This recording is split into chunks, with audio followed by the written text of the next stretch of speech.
जय श्री कृष्णा दोस्तों। आज हम श्रीमद् भागवत गीता के दूसरे अध्याय का अध्ययन करेंगे। दूसरा अध्याय। संजय ने कहा, हे धृतराष्ट्र। तब श्री कृष्ण दया युक्त नेत्रों में आंसू भरे व्याकुल चित अर्जुन से बोले, हे अर्जुन, अनार के सेवन करने योग्य अपयश कारक नरक में गिराने वाला मोह इस समय तुम्हारे मन में कहाँ से आया? तुम कायर मत बनो, यह शोभा नहीं देता। तुम हृदय की दुर्बलता को त्याग कर युद्ध में के निमित्त खड़े हो जाओ। अर्जुन ने कहा, हे मधुसूदन, मैं रण में पूज्य भीष्म द्रोणाचार्य के ऊपर बाण प्रहार कैसे युद्ध करूं? इस लोक में महात्मा गुरुजनों को मारने से भी भीख मांगकर भोजन करना उत्तम है, और अर्थ की कामना के लिए तो गुरुजनों को मारकर नरक रक्त से सने भोगों को कैसे भोगूंगा? हम नहीं जानते कि संग्राम में हम दोनों में कौन जीतेगा। यदि हम जीत भी लें तो जिनको मारकर हम जीवित भी नहीं रहना चाहते, वे ही धृतराष्ट्र के पुत्र हमारे सामने खड़े हैं। दीनता से मेरी स्वाभाविक वृत्ति नष्ट हो गई है और धर्म के विषय में मेरा चित्त मोहित हो गया है। मैं आपसे पूछता हूँ, जिससे निश्चय करके मेरा भला हो वह मुझसे समझाकर कहिए, क्योंकि मैं आपका शिष्य हूँ और आपकी शरण में हूँ। मुझे शिक्षा दीजिए। मुझे पृथ्वी का निष्कंटक राज्य मिल जाए और देवताओं का भी आधिपत्य मिल जाए तो भी ऐसा कोई उपाय नहीं दिखता जो मेरी इंद्रियों के दुखाने वाले इस शोक को दूर कर सके। हे गोविंद, मैं युद्ध नहीं करूंगा। यह कहकर अर्जुन चुप हो गया। संजय बोला, हे राजन, दोनों सेनाओं के मध्य में खिन्न होकर बैठे अर्जुन से भगवान श्री कृष्ण ने ये वचन कहे, हे अर्जुन, जिसके लिए शोक नहीं करना चाहिए तो उसके लिए शोक करता है, और पंडितों के से वचन तो कहता है, परंतु पंडित लोग न तो मरों का शोक करते हैं और न ही जीवितों का। यह बात असंभव है कि मैं पहले न था और तुम भी नहीं थे, और यह राजा भी न थे और इसके बाद नहीं रहेंगे। जैसे देहधारियों की देह की लड़कपन, जवानी, बुढ़ापा ये अवस्था होती है, तैसे ही मृत्यु के बाद दूसरी देह का भी होती है। इसलिए पंडित लोग मोह को प्राप्त नहीं होते हैं। इंद्रियों का शब्द आदि विषयों से संयोग जाड़ा गर्मी आदि दुख सुख के देने वाला है। आने जाने वाले नाशवान जानकर इन्हें सहन करो। हे नरश्रेष्ठ, सुख को समान मानने वाले जिस वीर पुरुष को ये बाह्य पदार्थ क्लेश नहीं देते, वह मोक्ष पाने का अधिकारी है। असत वस्तु का तो अस्तित्व नहीं है और सत्य का अभाव नहीं है। इस प्रकार इन दोनों को तत्व ज्ञानी पुरुषों ने देखा है। जिससे यह सारा संसार व्याप्त है उसको अविनाशी जाने, क्योंकि इस नाश रहित आत्मा का विनाश करने में कोई सामर्थ्य नहीं है। इस अविनाशी, अचिंत्य और नित्य जीवात्मा के ये सब शरीर नाशवान है। अतः ए भारत, तुम युद्ध करो। जो पुरुष इस आत्मा को मारने वाला तथा जो मरने वाला मानते हैं वे दोनों ही अज्ञानी हैं, क्योंकि यह आत्मा न मारता है न मरता है। न आत्मा न जन्मती है न मृत्यु को प्राप्त होती है, न कभी जन्मी न मरेगी। यह अजन्मा, नित्य, कभी न घटने बढ़ने वाली और सनातन है। नष्ट होने पर भी वह नाश को प्राप्त नहीं होती है। जो पुरुष इस आत्मा को नित्य, अविनाशी, निर्विकार और अजन्मा जानता है, वह किसको घात करावेगा और किसको मारेगा? जिस प्रकार मनुष्य पुराने वस्त्रों को फेंक कर नया वस्त्र धारण करता है, उसी प्रकार आत्मा पुरानी देह को छोड़कर नई देह धारण करती है। आत्मा को न शस्त्र काट सकते हैं न अग्नि जला सकती है। जल भिगो नहीं सकता, यह न जल सकती है न भीग या गल सकती है और न सूख सकती है। यह अविनाशी, सर्वव्यापी, स्थिर और सनातन है। यह इंद्रियों से जानी नहीं जा सकती। यह कल्पना से भी परे है और इसमें हेर फेर नहीं हो सकता। इसलिए ऐसा जानते हुए तुम्हें शोक नहीं करना चाहिए। हे महाभावो, यदि तुम इस आत्मा को नित्य जन्म लेने और नित्य मरने वाला मानते हो तो भी तुम्हें शोक नहीं करना चाहिए, क्योंकि जो जन्मा है उसकी मृत्यु और जिसकी मृत्यु हुई है उसका जन्म निश्चय है। अतः जो बात अनिवार्य है उसके लिए सोच करना व्यर्थ है। जन्म लेने से पहले क्या था किसी को नहीं मालूम, मध्य में कुछ प्रकट होता है और फिर मरने के बाद पीछे क्या होगा कोई नहीं जानता। ऐसी दशा में किस बात का सोच करना तुमको उचित है? कोई मनुष्य तो इस आत्मा को आश्चर्य से देखता है, कोई आश्चर्यवत वर्णन करता है, कोई आश्चर्यवत मानकर सुनता है, परंतु कोई देखकर, कहकर, सुनकर भी भली प्रकार से नहीं जानता। सबके शरीर में यह आत्मा नित्य अविनाशी है। इस कारण सब प्राणियों के विषय में तुमको सोच करना उचित नहीं। अपने धर्म को सोच कर तुमको घबराना उचित नहीं, क्योंकि क्षत्रिय को धर्म पूर्वक युद्ध से और कुछ भला करने वाला नहीं है। हे पार्थ, बिना इच्छा किए स्वर्ग का द्वार रूप यह तुमको प्राप्त हुआ है। ऐसा सुअवसर भाग्यवान क्षत्रियों को ही मिलता है। यदि तुम अपने धर्म के अनुसार इस संग्राम को नहीं करोगे तो अपना धर्म और बढ़ाई खो बैठोगे और पाप को प्राप्त होगे।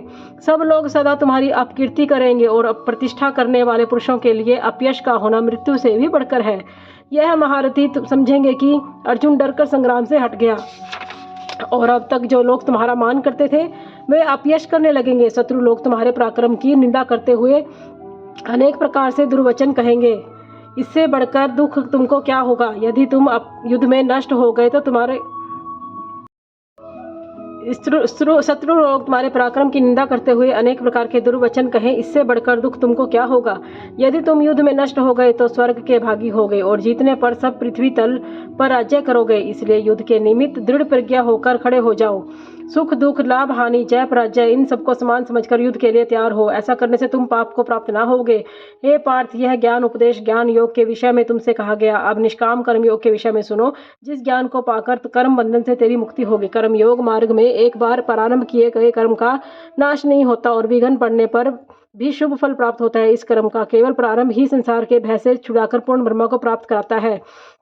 निश्चय करने वाली बुद्धि इस निष्काम कर्म में एक ही है और अज्ञानी सकामी पुरुषों की बुद्धि एकाग्र नहीं रहती। उनकी शाखा प्रशाखाएं होती हैं। जैसी दिशा में मनुष्य संदेह में रह जाता है, अर्जुन अज्ञानी उस पुष्पिता वाणी को ही स्वर्ग सुख से बढ़कर कुछ नहीं समझते। स्वर्ग सुख को जो उत्तम पुरुषार्थ समझते हैं, उनका कामनाओं से चित्त व्याकुल होने के कारण निश्चयात्मक बुद्धि मोक्ष साधन की उत्पन्न नहीं होती, जिस कारण उनका चित्त भोग आदि में सदैव निमग्न रहता है। जिन मनुष्यों का चित्त इस प्रकार से मोह में है और जिनका आसक्ति भोग विलास ऐश्वर्य में है, ऐसे पुरुषों के अंतकरण में निश्चयात्मक बुद्धि नहीं होती है। हे अर्जुन, वेद त्रिगुणात्मक सकाम है, तुम निष्काम हो जाओ। सुख दुख को सकाम जानकर नित्य योग क्षेत्र में आदि स्वार्थ में न पड़कर धीरजवान आत्मनिष्ठ हो। जैसे छोटे छोटे अनेक जलाशयों में मनुष्य का कार्य सिद्ध नहीं होता है, बड़े जलाशय से ही सब प्रयोजन अनायास ही सिद्ध हो जाते हैं, उसी तरह संपूर्ण वेदों में कहा हुआ काम कर्मों का फल ब्रह्मा में भक्ति रखने वाले मनुष्यों को सहज ही प्राप्त हो जाता है। तुमको केवल कर्म करना चाहिए, फल तुम्हारे अधिकार में नहीं है। तुमने तो फल की अभिलाषा से काम करो, न ही निकम्मे ही रहो।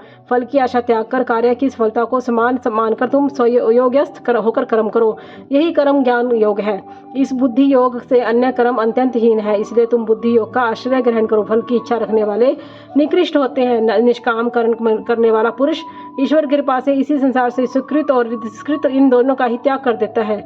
इसलिए तुम निष्काम कर्म में प्रवृत्त हो, जो सब कर्मों में से कल्याणकारक है। कर्म फल को त्याग कर ही बुद्धि युक्त ज्ञानी पुरुष जन्म बंधन से हटकर मोक्ष को प्राप्त होते हैं। जब तुम्हारी बुद्धि मोह बंध से बाहर निकल आएगी, तब तुम्हारा मन आगे सुनने वाली तथा हुई बातों से विरक्त हो जाएगा। अनेक श्रुति स्मृतियों के वचनों को सुनने से तुम्हारी वृत्ति भ्रमित हो गई है। जिस समय वह निश्चल होकर आत्मा में स्थित होगी, तभी तुमको तत्व ज्ञान का प्राप्त होगा।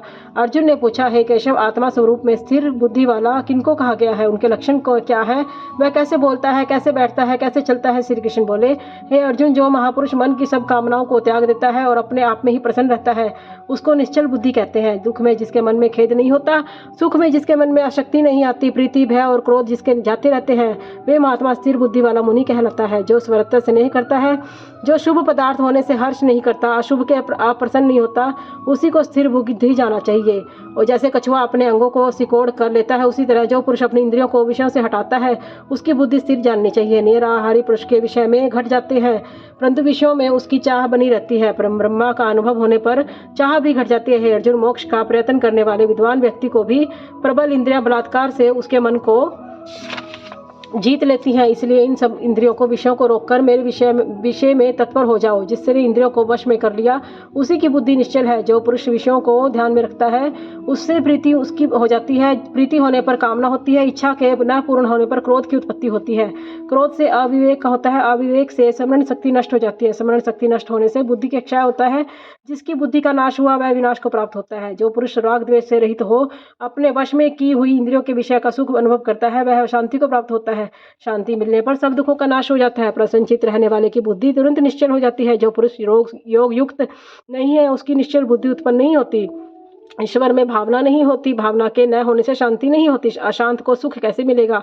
जैसे वायु नाव को जल में खींच ले जाती है, वैसे ही इंद्रियां उस पुरुष की बुद्धि का नाश कर देती हैं जिसका मन विषय शक्ति से इंद्रियों के पीछे लगा जाता है। इस कारण है महाबाहो, जिसकी इंद्रियां विषयों से समर्था रोक ली गई हैं, उसकी बुद्धि स्थिर है। जो सब प्राणियों की रात है, उसी में संयमी जागता रहता है, और प्राणी मात्र जिस समय जागते हैं, मुनिजनों की वह रात्रि है। जल से भरे पूर्ण समुद्र में और नदियों का जल भरने से भी वह अपनी मर्यादा में रहता है। उसी प्रकार जिस पुरुष के में संपूर्ण भोग किसी प्रकार का विकार उत्पन्न किए बिना ही प्रवेश करते हैं, उससे शांति मिलती है। विषयों की इच्छा करने वाले को शांति नहीं मिलती। जो सब कामनाओं को छोड़कर तथा इच्छा रहित विचारता है और ममता अहंकार जिसमें नहीं है, वह शांति को प्राप्त करता है। हे पार्थ, ब्रह्म स्थिति यही है। ऐसी स्थिति मिल जाने पर प्राणी फिर मोह में नहीं फंसता और अंत समय ब्रह्मानंद को प्राप्त होता है। जय श्री कृष्णा। इस तरह से यह गीता का दूसरा अध्याय समाप्त हुआ। वीडियो में हम दूसरे अध्याय का महात्म्य पढ़ेंगे।